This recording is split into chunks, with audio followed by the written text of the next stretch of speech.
Hello everyone, good morning. How are you? I hope all of you are fine. I am Dhara. In last video of your class 7th chapter number 5th we discussed about line segment, line ray etc. यानी कि ये जो था वो आपका basic concept था। तो ये आपको स्टैंडर्ड 6 में भी आपको पॉइंट्स किसे कहते हैं, लाइन सेगमेंट किसे कहते हैं, लाइन किसे कहते हैं, इंटरसेक्टिंग लाइन, पैरेलल लाइन, वो सब स्टैंडर्ड 6 में भी आ गया। ओके, फिर नेक्स्ट है आपका लाइंस। तो लाइंस जो किसे, तो लाइन सेगमेंट एंड रे किसे कहते हैं। तो जो लाइन सेगमेंट, तो कल हमने देखा लाइन सेगमेंट मतलब क्या कि ऐसी जो लाइन है इसे क्या कहते हैं हम, लाइन सेगमेंट। ओके, फिर लाइन किसे कहते हैं, तो ऐसा जो है इसे हम लाइन कहते हैं। एंड थर्ड वन रे, तो इसे हम क्या कहते हैं, रे। ओके, तो रे जो है वो लाइन का ही पार्ट है। तो हम कह सकते हैं कि रे is a part of line. मतलब कि ये जो लाइन है, तो लाइन पे ये कई सारे पॉइंट्स होते हैं, तो उसका ही एक पार्ट रे है। ओके, तो ये लाइन्स के बारे में हमने देखा। फिर जो है एंगल्स, तो एंगल्स जो है, तो एंगल्स किसे कहते हैं, तो वो भी आप लोगों को मालूम ही होगा कि एंगल्स मतलब क्या, कि जहाँ दो लाइन है एक दूसरे के साथ जुड़ती है वहाँ क्या क्रिएट होता है, एंगल्स। ओके, तो व्हेन कॉर्नर्स, जहाँ कॉर्नर्स बनता है, तो हम क्या कह सकते हैं कि angles are made when corners are formed.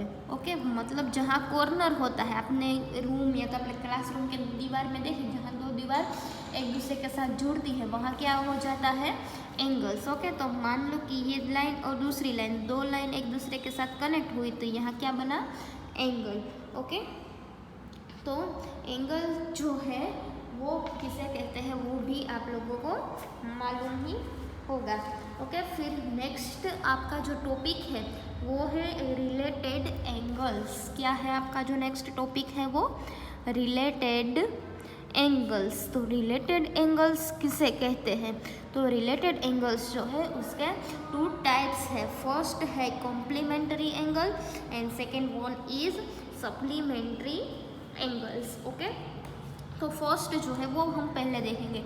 First क्या है, कॉम्प्लीमेंटरी एंगल। तो कॉम्प्लीमेंटरी एंगल्स किसे कहते हैं और कॉम्प्लीमेंट का मतलब क्या होता है, तो व्हेन किसे कहते हैं कॉम्प्लीमेंट्री एंगल, तो कि sum of two angles is 90 degree then the angles are called complementary angles. Okay, तो सम ऑफ टू एंगल्स मतलब आपके पास कोई भी दो एंगल्स है, वो दोनों एंगल्स का सम कितना है, sum of two angles is 90 degree, मतलब दो एंगल्स का सम। आप ऐसे भी डेफिनेशन दे सकते हो कि कॉम्प्लीमेंट्री एंगल्स मतलब कि व्हेन द सम, ये डेफिनेशन है आपको याद रखनी है, sum of the measure of two angle is 90 degree then the angles are called complementary angles। तो मतलब दो एंगल्स आपके पास है और वो दो एंगल का जो मेजरमेंट आपके पास है उसका आप एडिशन करो, सम करो, तो आपको आंसर 90 डिग्री मिलते हैं। तो आप कह सकते हो कि ये दोनों एंगल जो है वो कॉम्प्लीमेंट्री है। तो यहाँ मैंने दिया ये एंगल मान लो 30 डिग्री है और ये 60। अब भी आपके पास दो एंगल है, दोनों का आप सम करो, तो 30 प्लस 60, 6 प्लस 3 9, 0 का 0, तो क्या आंसर मिला मुझे, 90 डिग्री। मतलब ये दोनों एंगल को कैसा एंगल हम कह सकते हैं, कॉम्प्लीमेंट्री एंगल। फिर मान लो कि यहाँ एक एंगल 35 डिग्री का है, ये एंगल 65 डिग्री का है, तो 35 प्लस 65 करूँ तो 5 प्लस 5 10 का 0 कैरी 1, 6 प्लस 3 9 प्लस 1 तो 10, तो क्या आंसर मिला 100 डिग्री। मतलब ये दोनों एंगल का मैंने सम किया तो मुझे आंसर 90 डिग्री नहीं मिलता है। तो इसका मतलब क्या होता है, ये दोनों एंगल जो है वो कॉम्प्लीमेंट्री एंगल नहीं है। ओके, अब कॉम्प्लीमेंट्री एंगल के बारे में क्लियर। फिर है whenever two angles are complementary each angle is said to be complement of the other angle. मतलब कि ये एंगल एक दूसरे का कॉम्प्लीमेंट्री एंगल बना, तो कि हाँ, तो क्या कहते हैं ये एंगल है वो ये एंगल का कॉम्प्लीमेंट है और ये इसका कॉम्प्लीमेंट है।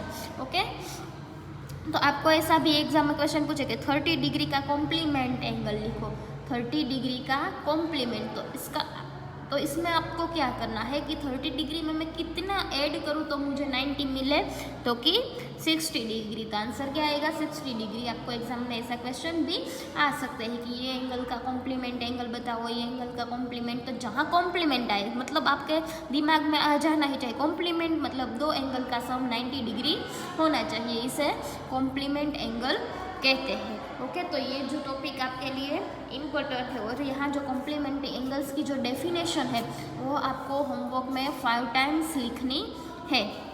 ओके, फिर यहाँ क्वेश्चन है कि can two acute angles be complement to each other, मतलब एक्यूट एंगल किसे कहते हैं कि जिसका मेजरमेंट 90 डिग्री से कम है। तो दो एक्यूट एंगल, तो यहाँ 30 एंड 60, इसको हम एक्यूट एंगल कह सकते हैं। हाँ, क्यों एक्यूट कह सकते हैं, क्योंकि इसका 90 डिग्री से जो एंगल का मेजरमेंट 90 से कम है उसे हम एक्यूट एंगल, तो ये दोनों 90 से कम है तो इसका मतलब दो जो एक्यूट एंगल है वो कॉम्प्लीमेंट हो सकते हैं। फिर है ऑब्ट्यूस एंगल, ऑब्ट्यूस मतलब 90 से ज़्यादा, तो हमें तो सम 90 से ही चाहिए, तो 90 से अगर ज़्यादा होगा तो वो एक्यूट कॉम्प्लीमेंट नहीं हो सकेगा। फिर है कैन टू राइट एंगल्स भी complement to each other, right angle, right मतलब एग्जैक्ट 90 डिग्री, तो दो 90 डिग्री का एंगल, तो सम कितना हो जाएगा 180।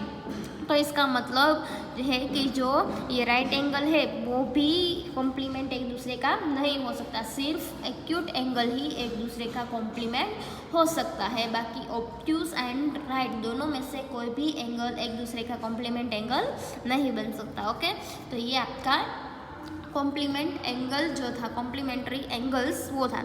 फिर सेकेंड है सप्लीमेंट्री एंगल। क्या है सप्लीमेंट्री एंगल्स, तो सेम जो कॉम्प्लीमेंट्री था उसकी जैसा सेम कि when the sum of the measure of two angle is 180 degree, वहाँ कॉम्प्लीमेंट में क्या था 90 डिग्री, यहाँ क्या आएगा sum of two angle is 180 degree.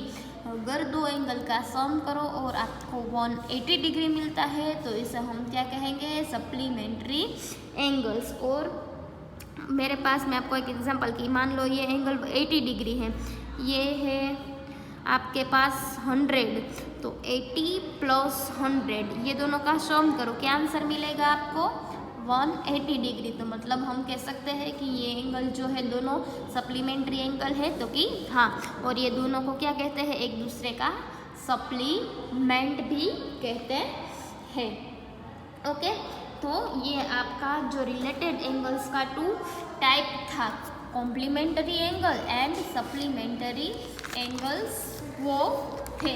Okay, फिर आपको ये दोनों टॉपिक जो है वो उसकी डेफिनेशन कॉम्प्लीमेंट्री एंगल और सप्लीमेंट्री एंगल्स की 5 टाइम्स लिखनी है। Okay, now come to the next topic, और next topic is adjacent angle. क्या है एडजेसेंट एंगल्स, तो एडजेसेंट एंगल्स हम किसे कहते हैं। ओके, तो एडजेसेंट एंगल मतलब क्या होता है कि जो एंगल्स जो है कोई भी एंगल एक दूसरे के नज़दीक पास वाला एंगल है तो इसे हम क्या कहते हैं एडजेसेंट एंगल। मान लो कि आपके पास ये बुक है, तो बुक को मैं ऐसे ओपन करूँगी, ओके, तो यहाँ एंगल बनता है ये साइड और ये साइड, बुक की यहाँ कनेक्ट होती है, तो यहाँ क्या बना एंगल्स। तो ये 3 पार्ट मैंने बुक का कर दिया। ओके, तो ये 3 पार्ट बुक्स का मैंने कर दिया, तो इसका मतलब यहाँ एंगल्स कितने बने, एक यहाँ इस साइड और एक यहाँ, मान लो कि ऐसा एंगल्स बनता है। तो ये जो बीच वाला है तो इसके नज़दीक वाला एंगल क्या है, ये भी इसके नज़दीक का एंगल्स है और ये भी इसके नज़दीक का एंगल्स है। ओके, तो इसका मतलब क्या होता है कि जो ये एंगल है उसका एडजेसेंट एंगल कौन कौन सा हो सकता है, ये एंड ये, वो जो बीच है उसका एडजेसेंट एंगल है। ओके, तो एडजेसेंट एंगल्स तो हम क्या कह सकते हैं कि दे एडजेसेंट एंगल्स मतलब क्या होता है कि मान लो कि ये मैंने बुक दिखाई, तो ये मैंने यहाँ बुक जो है वो बुक को मैंने यहाँ ड्रॉ किया कि बुक जो है उसका जो एंगल उसमें बनता है, तो वो अलग अलग एंगल्स मैंने यहाँ ड्रॉ किया। तो बुक का एग्जाम्पल मैंने दिखाया। तो अब हम क्या कह सकते हैं कि एडजेसेंट एंगल है common vertex, they have a common vertex. इसका मतलब क्या होता है कि कॉमन वर्टेक्स, तो कॉमन वर्टेक्स का मतलब क्या होता है कि यहाँ मैंने ये जो लाइन ड्रॉ की तो वो एडजेसेंट एंगल है। मान लो कि यहाँ मैं आपको ऐसे 2D में आपको दिखाती हूँ, तो कॉमन वर्टेक्स मतलब ये एक एंगल बना, ओके, इसको यहाँ मैंने 1 दिया और ये यहाँ दूसरा एंगल दिया, तो इसको मैं 2 नाम दिया। तो ये जो एंगल है उसका कॉमन वर्टेक्स मतलब कि ये जो पॉइंट है वो दोनों एंगल का कैसा है, सेम है, ओके। तो ये हम क्या कह सकते हैं, दे हैव अ कॉमन वर्टेक्स, मतलब जो एडजेसेंट एंगल है उसमें ये जो पॉइंट है वो सभी में कॉमन है। फिर है they have a common arm, okay, तो they have a common arm, तो इसका मतलब क्या होता है, कॉमन आर्म मतलब कि ये जो साइड है ये रे जो है रे, तो इसमें भी ये है और इसमें भी ये है, मतलब ये क्या है, दोनों में कॉमन होता है। फिर थर्ड हम कह सकते हैं कि the non common arms are on either side of the common arm, मतलब नॉन कॉमन, ये कॉमन है, ओके, दोनों में सेम है इसलिए हम इसे कॉमन कहते हैं, कॉमन आर्म, ओके। फिर नॉन कॉमन मतलब ये अलग है उसमें, तो इसको हम क्या कहेंगे, नॉन कॉमन, और इसको भी हम क्या कहेंगे, नॉन कॉमन। तो ये नॉन कॉमन है तो वो क्या होता है, इसके साइड में होता है, इसकी साइड भी नॉन कॉमन और इस साइड भी नॉन कॉमन, ओके। तो ये आपको एडजेसेंट एंगल है उसके थर्ड पॉइंट जो है वो आपको याद रखना है। फिर नेक्स्ट टॉपिक जो है लीनियर पेयर, क्या है हमारा नेक्स्ट टॉपिक, लीनियर पेयर। तो लीनियर पेयर हम किसे कहते हैं, लीनियर पेयर का मतलब क्या होता है कि linear pair of adjacent angles whose non common side are opposite ray. तो लीनियर पेयर क्या कहते हैं, तो कि a linear pair of adjacent angle, मतलब जो एडजेसेंट एंगल हमने देखा उसमें लीनियर पेयर, तो वूज किसे कहते हैं, तो कि जिसका नॉन कॉमन साइड की जो साइड नॉन कॉमन है कि कॉमन नहीं है वो कैसी हो, ऑपोजिट आर ऑपोजिट रेस। तो पहले तो हम क्या करते हैं, एडजेसेंट एंगल, तो मान लो कि ये एडजेसेंट एंगल हो गया, ये एडजेसेंट एंगल क्योंकि ये जो है वो कॉमन पॉइंट है। फिर ये जो आर्म है वो क्या है, एक दूसरे के ये कॉमन है, ओके, ये पॉइंट है कॉमन वर्टेक्स, मतलब ये कॉमन वर्टेक्स हो गया।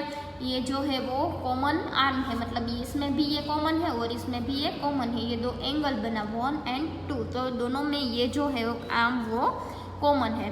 तो अब एडजेसेंट एंगल उसमें क्या है कि नॉन कॉमन साइड, तो हमने देखी नॉन कॉमन साइड ये जो है वो भी नॉन कॉमन थी एंड ये नॉन कॉमन, तो वो कैसी होनी चाहिए, ऑपोजिट रे, मतलब ये जो है वो इस तरफ है और ये जो है वो इस तरफ, मतलब ये जो रे है उसकी ऑपोजिट साइड होनी चाहिए। तो ऐसा मैं एक कोई भी ड्रॉ करूँ, तो मैंने यहाँ मान लो तो ये हो गया पहले तो एडजेसेंट एंगल, ये 1 और 2 एडजेसेंट नज़दीक वाला, ये कॉमन आर्म है, ये नॉन कॉमन जो है तो वो ऑपोजिट डायरेक्शन है, ये इस साइड है तो ये इस साइड है, तो इसे हम क्या कहेंगे, ऐसा जब बनता है तब इसको लीनियर पेयर क्या कहेंगे, लीनियर पेयर। तो अगर आपको ऐसा दिया है, ऐसी फिगर आपके पास है, तो इसको आप लीनियर पेयर कर सकते हैं ना। यहाँ पे एडजेसेंट एंगल तो है लेकिन क्या है इसमें और इसमें डिफरेंस कि यहाँ जो ये नॉन कॉमन रे है ये एंड ये दोनों नॉन कॉमन रे वो एक दूसरे की ऑपोजिट डायरेक्शन में नहीं है, इसलिए हम इसे लीनियर पेयर नहीं कह सकते, ओके। तो ये जो है वो आपका लीनियर पेयर का टॉपिक था। तो ये जो उसकी डेफिनेशन है कि लीनियर पेयर किसे कहते हैं, तो इसे भी आपको होमवर्क में 5 टाइम्स लिखनी है, 3 definition, complementary angles, supplementary angles and ये लीनियर पेयर, तीनों की डेफिनेशन आपको 5 टाइम्स लिखनी है, ओके। एंड इसके अलावा मैंने जो भी समझा वो सभी टॉपिक तो आपको वर्कबुक में होमवर्क बुक में लिखना ही है, ओके। आज हम यहाँ तक रखते हैं, अगर किसी को कोई क्वेरी है तो मुझे कमेंट करके बता सकते हो। Thank you.